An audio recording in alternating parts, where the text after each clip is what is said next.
Ben Şarkı Türkistan Karmay şehrinden ismim Halmurat İdris. My name is Halmurat Idris from East Turkestan, from the city of Karmay. Ben bütün ailem boyunca 2014 yılın 8. ayının 30. günü Türkiye'ye geldim. I came with all my family in the year 2017 yılı mı? 14. Okay, in the year 2014, in 2014, August the 30th, I came with my whole family to Turkey. Ben oğlum Katarlık barlık uruk tukallarımga guvak veriş için buraya geldim. I came to give a witness testimony for my family and my son. Bu benim oğlum, küçük oğlum Fatih. Bu yıl 4 yaşta. This is my young son, my youngest son, Fatih. He is 4 years old.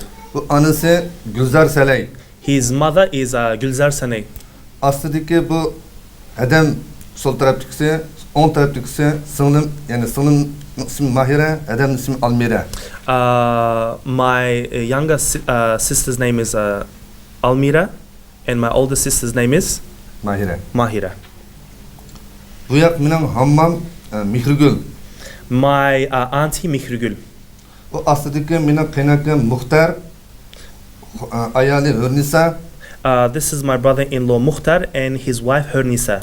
Oğlum Merdan, kızı Medine. Their son Merdan and their daughter Medina. Andın kaynakamның tağısı Yusuf. My brother-in-law's uncle Yusuf. Ayali Hankız. And his wife Hankız. Bularınki oğlumның anısı 2016 yılı. Yani kaynapamınki 2015 yılı kaynapamınki ağırıp düşken sebebiyle körüp düşün ketip şu ketken bitti kolgu inilip lager taşlanganlıkından haber taptım. So my family members who went back in 2015 because my mother because my mother-in-law fell ill, my wife and my son, they went back home to see what was happening and they weren't able to return. Sınırım oğlumga qargan bir mezgil. Oğlum qargan sebepli sınırımның lagerga atgan. My younger sister took care of my youngest son, and for this reason, she was sent to the camps, the concentration camps. Adamның lager atganlık haberi geldi. Sebebi bolsa anam dadamga, bu yerda yaşayotgan anam dadamga pensiya maaşını ötkazgü için terrorchiga mablag yetkazgan degan sabab bilan lager atgan. So my sister, who sent money, the pension money of my parents who are living in Turkey, made a payment to them in Turkey. So she was sentenced with the crime of sending funds to terrorists. Bu hammam bolsa fakat bizim vatanda birden-bir aloqamizni saqlab kelgan kishining birisi edi. Türkiye'deki alakalıdan dep bu keyingi vaqtlarda hammamda lagerga atgan. So one of my last contacts was my auntie, and because she was contacting me because I'm in Turkey, she was sentenced, or she was taken into the camps because she was contacting someone in Turkey. Kaynakam Katarlık bu aslındaki bir aile uruk tukallı hamısının cinayeti olsa Türkiye'ye seyahat geldiği için kampıga itilip tekrar solangan. So the rest of my family in this picture, their basic crime is, if it is considered a crime, that they visited Turkey once upon a time. Xitay hükümetinden sorayım ben, bunların cinayeti nime, günahı nime? I asked the Chinese government, what is their crime, what is their sin? Ulan kandak terbiyeleşme ihtiyacı var bunun. Why? What kind of education do these people need? Çünkü bunların aldı olsa doktoru yani pensiye ötken, keyingi olsa devlet memurlarının orunda işleyen terbiyeye hiç ihtiyacı yok. Tukallar bu. Because some of these people in this picture are doctors, government officials. These people in no way, shape or form need any sort of re-education whatsoever. Xitay hükümetinden adalet talep kılganlık, adalet hakaret kılganlık dep bizden cemaat erbabımız Abdülkadir Yaktan degendek men herkes Xitaydan adalet talep kılmayman. Just like our leader Abdulkadir Yapcan said, we shouldn't be asking justice from the Chinese regime, because asking justice from the Chinese regime is in itself an injustice. Uyghur Müslümanlar, Uygurlar Müslüman bağlılık için çümüyle çağılır. Hiç kanday bir hayvanın zarar etmezmelik için yok oluş gerek mi? Ya ki silahdak asmanda uçkan yer ömrügen her kandan asliye hiçbir rahim kılmayan millet yok oluş gerek mi? Do you think the peaceful Uyghur people should be wiped off the face of the earth? Are people that have never harmed not even an ant on the ground or anything in the sky? Terörlük olsa devlet terörlük sını hakikaten silahdan. En ahirki insaniyet ve köngül bulgan barlık kişilerden şunu talep kılmam. These guys are the real terrorists. They are committing state terrorism, and I ask the world community for the following. Bizning yok oluşumuz dünyanın zavallık yüzünün içindeki başın işidir. With the Uyghurs, if we are to be wiped off the face of the planet, this is the beginning of major oppression that is about to come. Çünkü bizimle toktap kalmaydı. Yani Orta Asya, Avrupa, hatta Amerika, Kanada, Katar, ellegi kolunu çokum yetkizdi bununla işençim kamil. Because as we have seen and we can see that in the near future, this oppression, China will extend its hand to Central Asia, the Middle East, Europe, and even the United States. Bizim kurtuluşumuz için, kampına takılış için kalan her bir yardımla bilsenler, özdenler için kılıngan yardımdır. Know that you helping the Uyghurs in closing the concentration camps, you are technically in effect helping yourselves. Tamam. Thank you. Thank you very much.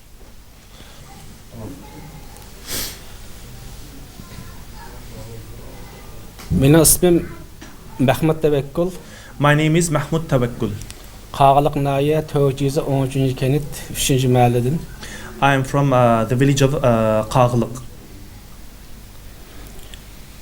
Ben biz 5 bala, yani 5 bala Ahmet ben en çoğu.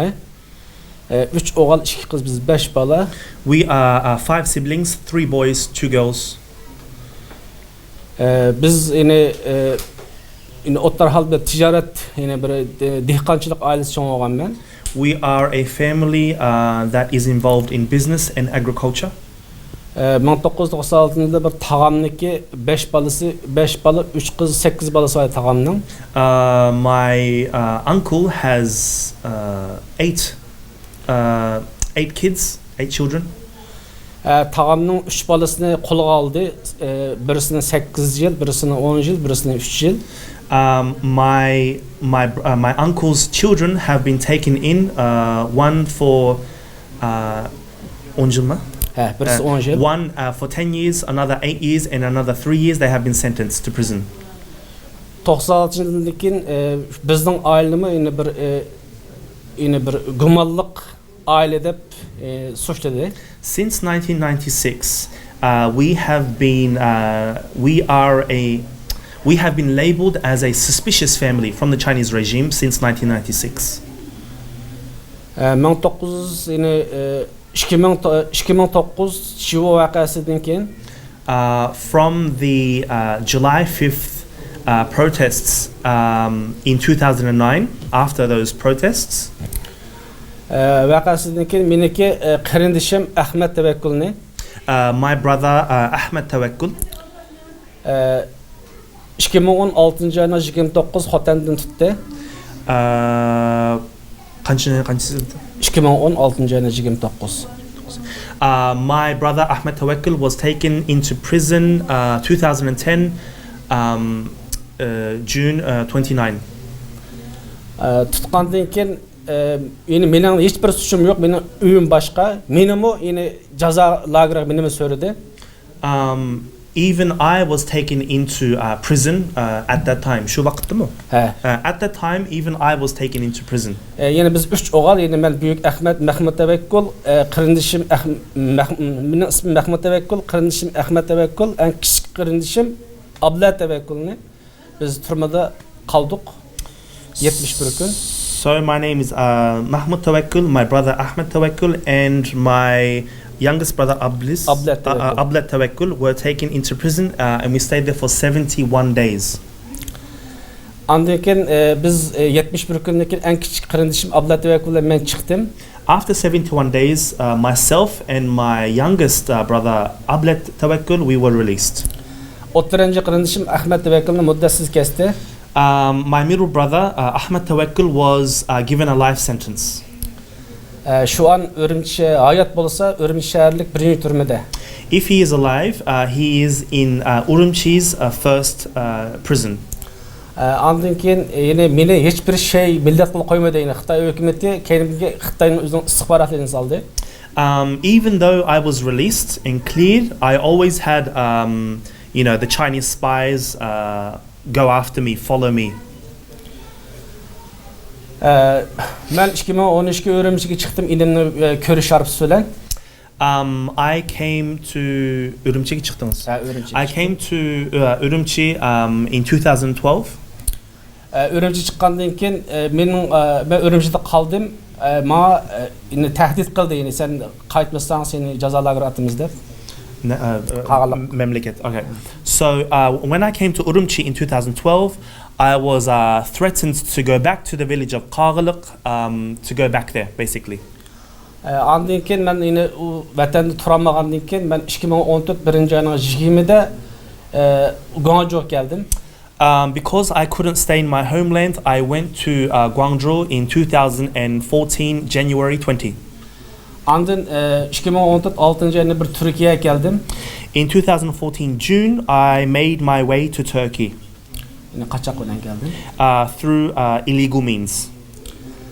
Kaçak olan geldiğinden keyin men onundan keyin ailem bilen şu aloqa qilolmadim. 2014'ten aloqa yo'q, shundanmi? 2014 birinchi oyning 20'dan boshlab. So from 2014 January, I have not been able to get in contact with my family members, so it would be around 5 years now. Mening ballarım, 4 tane balam var idi. Mehmet Abdullah Mahmud.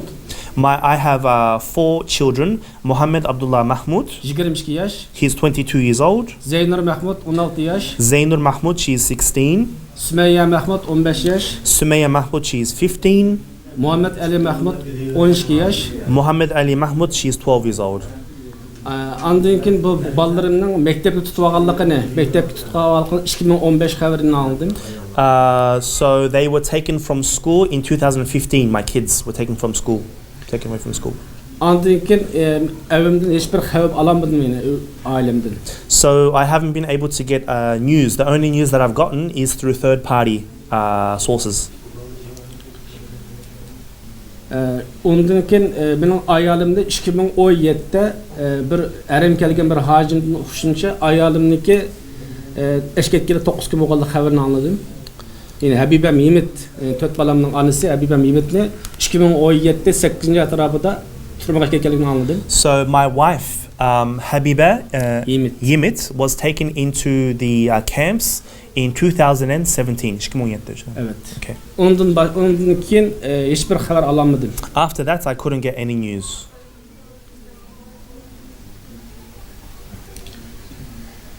Ben yine insan haklarından şunu iltimas qilman ki I ask the various human rights organizations around the world. Yine bu insaniyetin düşmanı olan bu Xitoy hakimiyetiga The enemy of humanity, the Chinese Communist Party. Yani bütün O'rta Asiyadagi davlat rahbarlariga iltimos qilman ki I also ask the governments of Central Asia. Sizlar Xitoylarniki yelimiklarga aldırmasqanlarni ve Türk dünyasınınki Türk dünyasının bir parça ekanligini unutmasligini umid qilaman. Don't fall for the lies of the Chinese government. For a part of the Turkish nation, which is us. Umid qilaman. I hope for this. Thank you. Rahmat. Thank you. Mening ismim Akbar Ahmed. My name is Akbar Ahmed. Ben Sharq Turkistonning Qarmay shahri Maytag rayonidan. I am from the city of Qarmay, from Maytag of East Turkestan. Men Maytag neft ayrıs zavodining pensiyaga chiqqan xizmatchisi.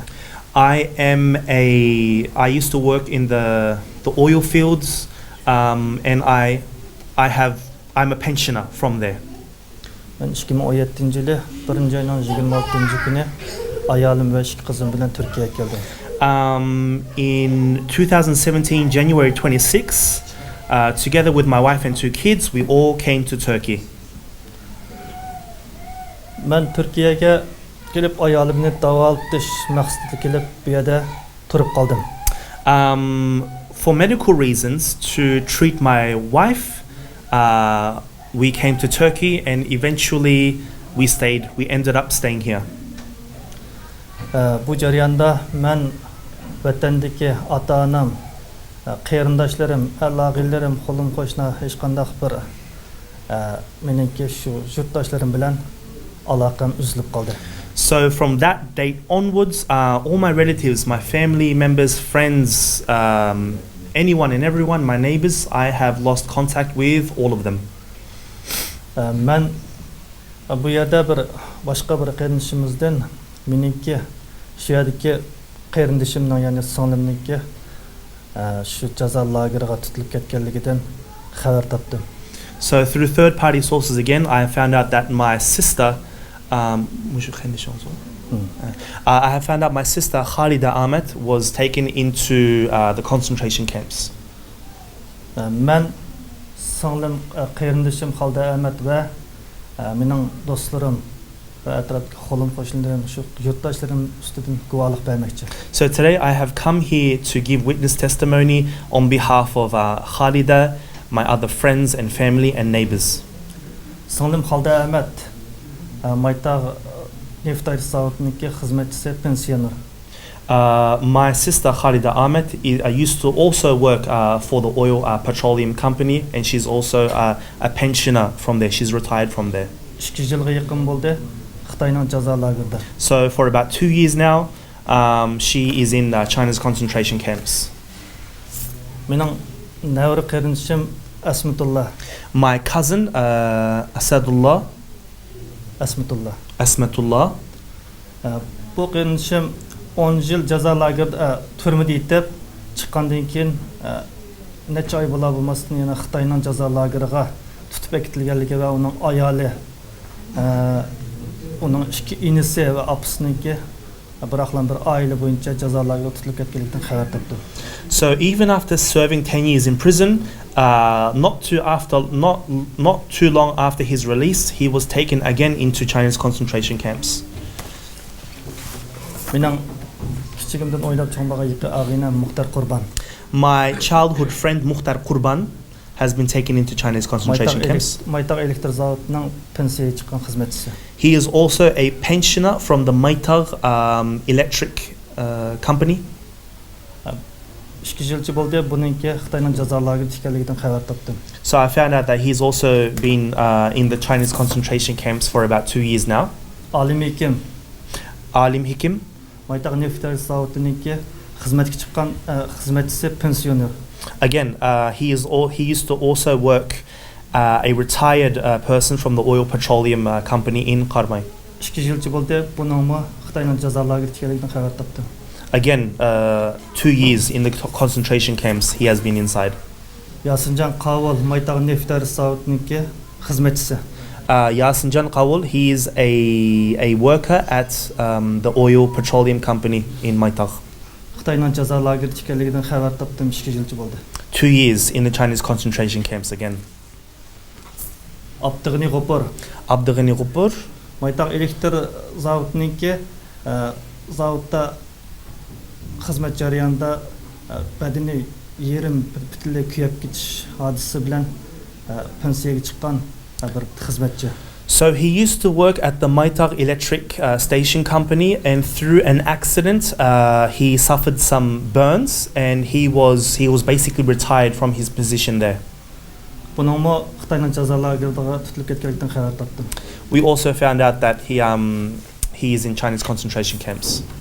Mehrigul Tursun Mehrigul Tursun, bu bizning savaqdosh, bu bal tarbiyalaydigan o'qituvchi. She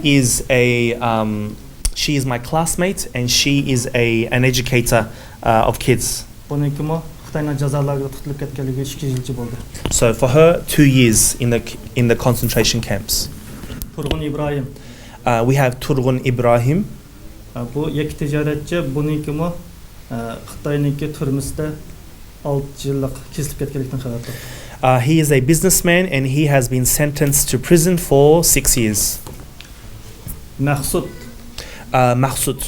Bu Maqsudga aytadiki iki ticaretçi bu akimizniki Xitoyniki jazo lageriga oila bo'yicha, ya'ni ayoli, inisi, bolasi hammasiniki jazo lagerida tutilib ketganlikdan xabar topdim. So this businessman himself and pretty much all his family are in China's concentration camps. Bu Maqsudkamning inisi Mahmud.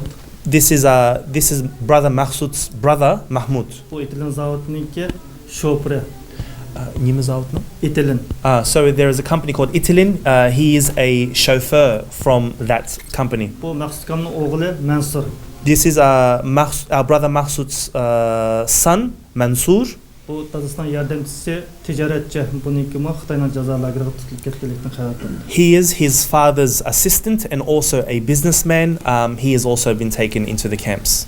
Men mushu munosabat bilan butun dunyodagi xalqaro tashkilotlardan, inson haqlaridan va inson o'zini bir insonlikni suyadigan har qanday bir shaxsdan shuni talab qilaman. Bizdek bir I call upon everyone in the world community, human rights organizations, any person, yes, in the world.